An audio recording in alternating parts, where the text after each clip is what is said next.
Hoy vamos a hablar del que ha sido sin duda el equipo revelación del último mes del verano en Italia. Vamos a hablar de Cremonese. Comenzamos. Pirlo, ancora Pirlo di tacco, tiro, ¡gol! ¡Lo consiguió! ¡Oh! Lo había prometido y lo ha cumplido. ¿Qué tal, chicos? Bienvenidos a un nuevo vídeo, bienvenidos al canal. Hoy hay que hablar de Cremonese, hay que hablar del equipo que ha sido la gran novedad de este inicio de temporada en Italia, tanto de las últimas semanas de mercado de fichajes como de las dos primeras fechas de la Serie A 25-26. Tenemos que hablar de Cremonese y es muy posible que este vídeo provoque una mufa antológica y que el equipo descienda a la Serie B, como ya pasaba en cada cosa que hacíamos en Soy Calcio. Poníamos bien a un equipo revelación y ese equipo se caía. Me acuerdo de Pordenone, me acuerdo del Euro-Udinese, me acuerdo de lo bien que jugaba Frosinone. Bueno, cosas clásicas de los que ya llevéis aquí mucho tiempo sabéis, pero bueno, a riesgo de eso, evidentemente hay que hablar de Cremonese para explicar cómo esto ha sido posible, porque algunos se lo preguntarán, ¿no? Entonces, bueno, vamos a hablar un poquito de ello. Antes de nada, chicos, suscribiros al canal, activar la campanita, darle like a este vídeo y, oye, dejadme vuestro comentario sobre lo que os motiva esta Cremonese para la 25-26. Antes de nada, contexto, Cremonese subió la temporada pasada en ese playoff en el que ganó la final al Spezia y ese equipo de Serie A a todos los efectos, un conjunto que las últimas campañas ha sido un poquito ascensor, subió en la 2021-2022 de forma más reciente, era el ascenso más reciente que tenía después de una larga etapa en el infrafútbol y quedó segundo y ascendió a Serie A. ¿Qué pasa? Que solamente dura una temporada, porque la 2022-2023 vuelve a descender a la Serie B. La temporada pasada, la anterior a la pasada, 23-24, se quedó a un paso de subir porque perdió la final del playoff, es decir, siempre ha estado en la zona alta, y luego esta campaña volvió a quedar cuarta la temporada pasada y esta vez sí gana la final del playoff y sí asciende a la Serie A, ¿vale? Ahora mismo, de hecho, es, insisto, el equipo revelación de la temporada, no por el mercado de fichajes, que también, sino porque lleva 2 victorias en 2 partidos. Triunfo ante el Milan en San Siro, 1-2, triunfo en casa 3-2 ante Cremonese, el conjunto de Davide Nicola, que está en zona Champions ahora mismo. Es verdad que evidentemente no es el objetivo, pero es cierto que está ahí. Mucha gente me ha preguntado estos días, chicos, después del cierre de mercado de fichajes, si cambiaría mis predicciones. Y os he dicho generalmente que no, pero Cremonese sí sería el equipo que me podría hacer cambiar las predicciones. Yo pensaba, en el momento en el que las grabé, que Cremonese era uno de los equipos candidatos a descender. De hecho, lo puse 19º clasificado, solamente con el Pisa por detrás, porque al final es verdad que todavía le quedaba mercado por delante, todavía no estaba en el aire el tema de Jamie Vardy, tema de Jeremy Sarmiento, tema de Mikail Fayet y algunos jugadores que han llegado en últimas horas. No había visto, evidentemente, el papel de Cremonese ante Milan y ante Sassuolo, y es verdad que tenía mis dudas con que Davide Nicola, que es un técnico salva equipos, supiera llevar el rumbo de forma correcta desde inicio de curso. Pero es cierto que ahora mismo, viendo lo que he visto, viendo que ya tiene 6 puntos en el bolsillo y con lo que ha fichado, muchos jugadores experimentados, también talento joven, un equipo que está jugando de forma valiente y positiva al fútbol, pues sí creo que Cremonese puede salvarse y sí creo que Cremonese pues puede tener más que Lecce, que Pisa, que Hellas Verona, por lo que he visto, pero evidentemente esto es muy largo, pueden pasar muchas cosas y todo puede cambiar de forma absoluta. Vamos a explicar un poquito de dónde viene Cremonese y por qué se está gastando tanto dinero. No tanto, porque en realidad se ha gastado 14 millones. De hecho, si veis lo que es el mercado de Cremonese, este gráfico os lo puse el otro día en las notas del mercado, yo le puse un 10 de nota, pero aquí veis el mercado, se ha gastado 14,75 millones y ha vendido 3. Es verdad que las ventas han sido ínfimas, ventas ínfimas, no en cuanto a número, que habéis visto que ha dado salida mucho jugador, pero no ha recaudado una gran cantidad de dinero por salidas de jugadores, pero sí es verdad que se ha quitado a mucho futbolista que estaba en el ascenso de Serie B a Serie A, evidentemente para hacer hueco a muchos jugadores que han llegado. Ahora lo vamos a analizar, pero para que veáis, no ha sido un gran mercado en cuanto a soltar billetes, pero sí en cuanto a nombres que han llegado. También hay mucha cesiones con opciones de compra, que evidentemente serían ejecutables en el caso de que Cremonese mantenga la categoría. Una situación que es diferente a la que vivimos cuando ascendió en la 22 22-23, que la tengo aquí. Fijaos, en 22-23 Cremonese, lo voy a poner un poquito más grande para que lo veáis, se gastó más de 30 millones de euros, que ahí sí es verdad que llamó un poquito la atención para ser un equipo recién ascendido.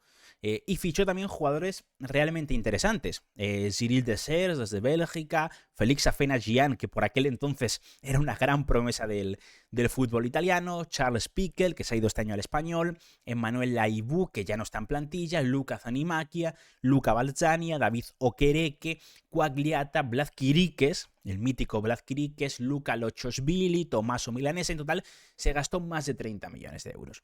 Y fijaos, de estos jugadores, en plantilla ya solamente queda Okereke, y teniendo un rol de delantero suplente y estando la temporada pasada cedido en el fútbol turco. El resto han sido jugadores que han ido saliendo o han ido encontrando otros acomodos. Entonces, la verdad es que aquel momento gastar tanto no les salió bien. Este año han optado por una situación diferente. Han fichado mucho, es cierto, han cambiado casi por completo el equipo del ascenso, pero han optado por mucha cesión con opción de compra, no comprometiendo su economía. Aún así, Cremonese, hay que decir que desde 2007 el propietario es Giovanni Arvedi.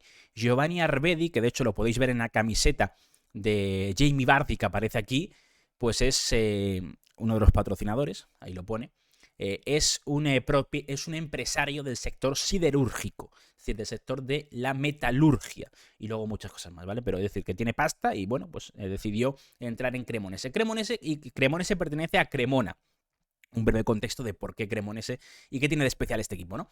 Cremonese pertenece a Cremona. Cremona es una ciudad que está relativamente cerca de Milán, de la ciudad de la región de Lombardía, en el norte de Italia, aunque en este caso al sur de Milán, pegando con la Emilia-Romagna, y es un equipo, una ciudad, perdón, vinculada a los violines, porque de allí es Stradivari, que fue el que da nombre a los famosos violines Stradivarius, que son los violines más famosos del mundo. Entonces, se considera Cremona como una de las capitales de la música a nivel mundial, tiene el Museo del Violín Mundial y podéis ver que de hecho en la camiseta local de Cremonese hay una referencia a esa historia vinculada a la música, ¿no? Que es las partituras, ¿no? Que podemos apreciar. De hecho, si os pongo aquí una imagen que vais a ver en lo que fue la presentación de Jamie Vardy, se hace también referencia a esos violines, ¿no? Porque se le presenta junto a un violín Stradivarius.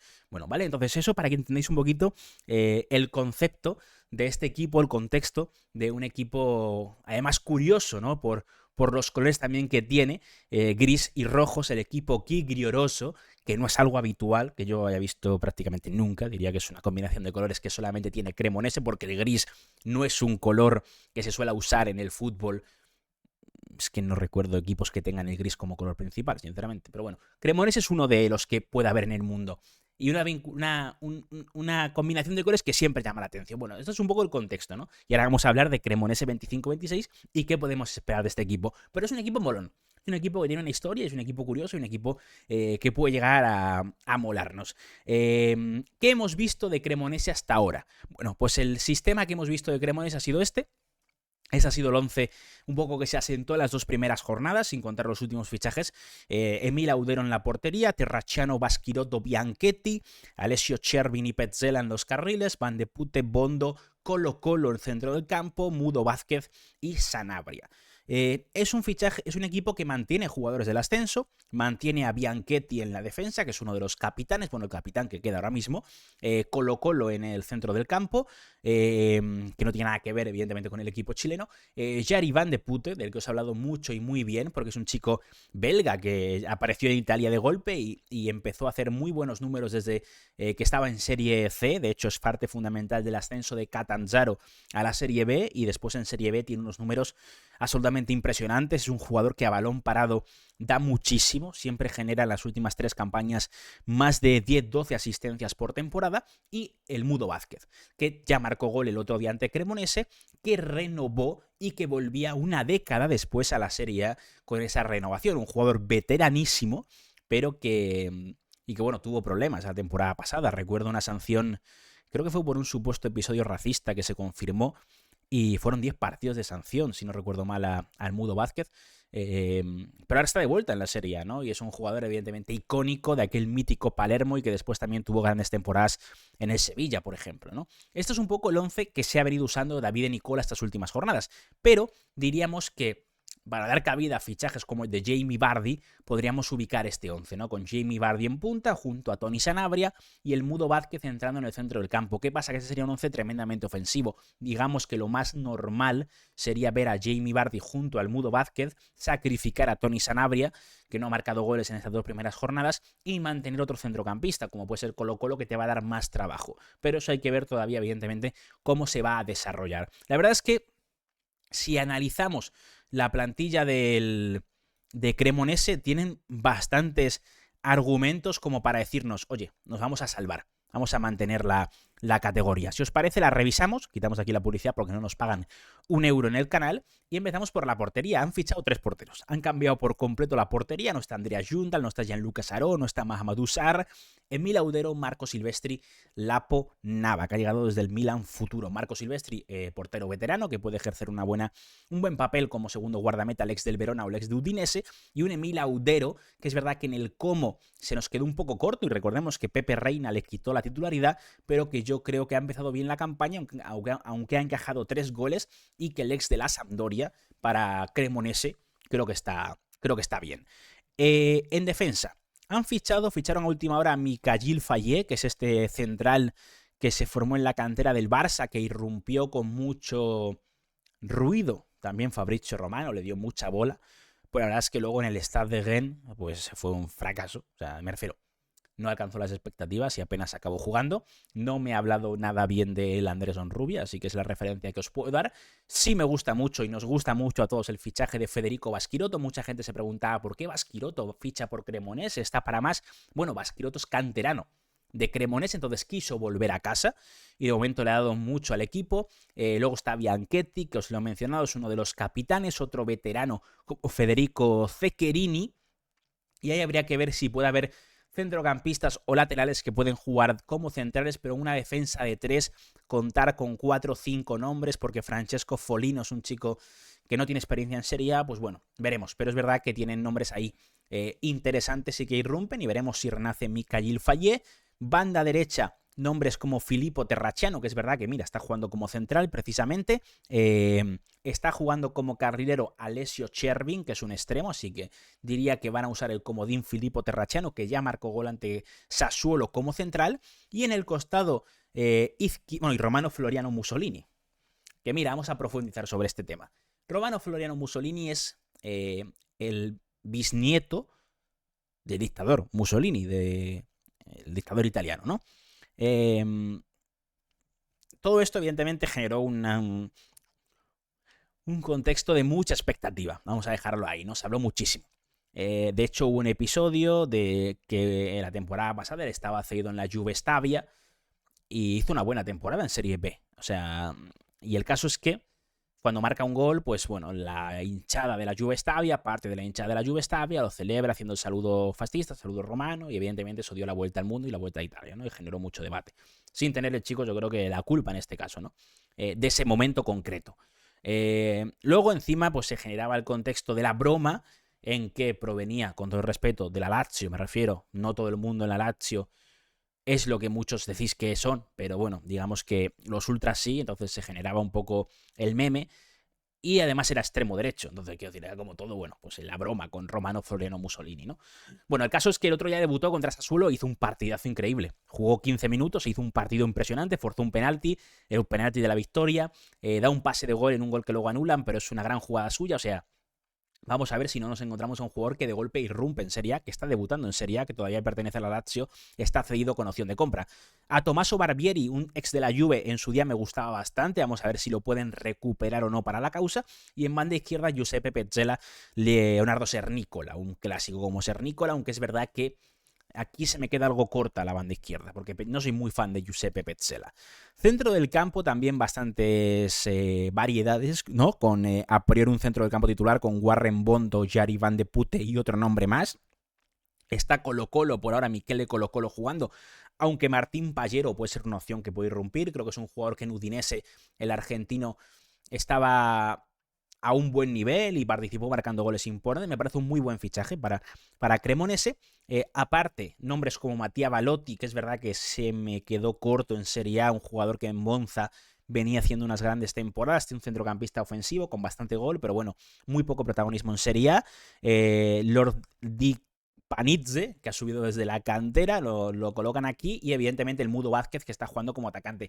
Además, creo que bueno, Warren Bondo es un muy buen fichaje, cedido desde el Milan, sin opción de compra, que creo que le puede subir el nivel también a este equipo. Además, como insisto, muchas ganas de ver a Jari Van de Putte en esta serie. Y arriba es donde viene un poco el show, ¿vale? Hemos hablado de Alessio Chervin para el costado derecho, pero arriba es donde tienen muchísimas opciones en Cremona. Evidentemente, Jamie Vardy, Tony Sanabria como dos opciones para la delantera. Han sacado a Manuel De Luca de la lista para la Serie A. Manuel De Luca, que fue el delantero que marcó el otro día el gol de la victoria de penalti, le dieron el MVP antes a Suelo, pues bueno, lo han desinscrito. Se queda Federico Bonazzoli, que fue el que marcó el gol de chilena en San Siro contra el Milan, un ex canterano del Inter, aunque a mí también se me queda corto para Serie A. Tienen a Okereke, han fichado a Faris Moumbagna desde el Olympique de Marsella, un ex del Bodo Glimt, y luego tienen extremos más variables como pueden ser Dennis Johnson, el ex del Venecia, que está lesionado ahora mismo, y Jeremy Sarmiento, el ecuatoriano, nacido en España, pero también medio inglés. Bueno, a ver, Jeremy Sarmiento sé que ha generado mucha expectativa entre la gente, pero es un chico que tendrá que despuntar algún día, porque es verdad que en Inglaterra sí tuvo protagonismo la temporada pasada con el Burnley en Championship, aunque creo que nunca terminó de ser titular indiscutible, porque bueno, pues tenía otras opciones por delante el equipo inglés y bueno, veremos, ¿no? Si acaba irrumpiendo. No va a ser, me sorprendería mucho que tuviera minutos como titular de inicio y tendrá que ganárselos poco a poco. Pero en definitiva, una plantilla bastante aseada, con nombres bastante interesantes, con este jugador, con Jamie Vardy como gran, evidentemente, ¿cómo decirlo?, atracción o nombre que puede atraer muchos focos, porque al final estamos hablando de un campeón de la Premier, de un futbolista que casi nunca había salido del Leicester, que nunca había salido de Inglaterra y que de golpe se marcha a jugar a una ciudad del norte de Inglaterra, Cremonese, ¿no? Bueno, le han propuesto un proyecto interesante, es un futbolista que estaba como agente libre, que yo creo que va a aportar mucha experiencia, que es un grandísimo goleador y que para mí mejora lo que había. Mejora a Tony Sanabria, mejora a Okereke, mejora a Faris Moumbagna y que estoy seguro de que va a ser una de las caras visibles de la Serie A esta temporada. Una Serie A que cuenta con el... Es curioso, ¿no? Porque en este mismo mercado, en diferentes escalones, ha llegado Kevin De Bruyne, ha llegado Luka Modric, ha llegado Jamie Vardy, jugadores veteranos que van a darle lustro al calcio, ¿no? No son los fichajes estrella, ni mucho menos, pero a mí me mola, sinceramente, ver alguno de estos movimientos, siempre y cuando no sean en torno a lo que giran los proyectos, que creo que no es así. Creo que el Napoli no gira en torno a Kevin De Bruyne, creo que el Milan no gira en torno a Luka Modric y creo que Cremonese no gira en torno a Jamie Vardy, pero son como guinditas de un pastel y de otros fichajes que se han hecho. Así que chicos, dejadme vuestra opinión sobre Cremonese. ¿Qué pensáis de este equipo? ¿Se va a salvar? ¿No? Yo ahora opino que creo que sí, creo que van a mantener la categoría, pero quiero que me dejéis vuestra opinión aquí debajo, ¿vale? Os leo y nos vemos en un próximo vídeo. Hasta la próxima.